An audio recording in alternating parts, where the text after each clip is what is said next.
We all experience power loss, whether it's a blown fuse or a flipped breaker. But don't be intimidated. Replacing a blown fuse or a flipped breaker is a relatively easy at-home task. With a few helpful tips, you'll feel comfortable returning your power back to normal. So how do you know if you have a blown fuse or a tripped breaker?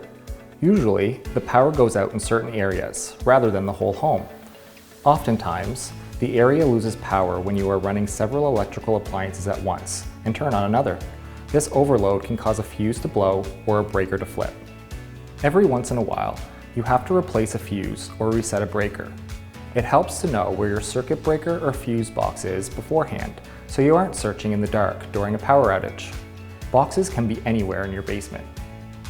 When you open the electrical panel door, you can see whether you have fuses or circuit breakers.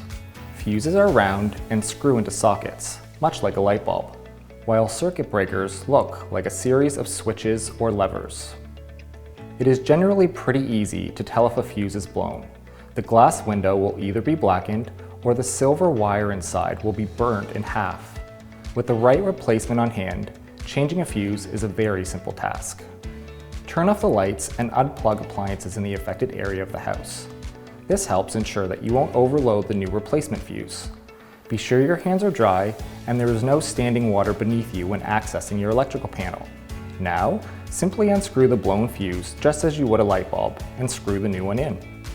Start to plug lights and appliances back in one at a time, and if your fuses continue to blow, you may have too many items drawing power from the same source. In this case, try to reduce the number of items in the same area of your home. If your home has breakers, you'll need to flip the tripped breaker. Unplug everything in the area without power. Find the tripped breaker. You can spot it by finding the switch that is out of line with the other switches. The tripped breaker will either be flipped to off or it will not be fully on. Reset the breaker. Flip the tripped breaker all the way off before turning it back on. If the breaker trips immediately, call Sifton to send a maintenance representative out to inspect your wiring. Test your power. Once you have flipped the breaker back on, plug everything back in.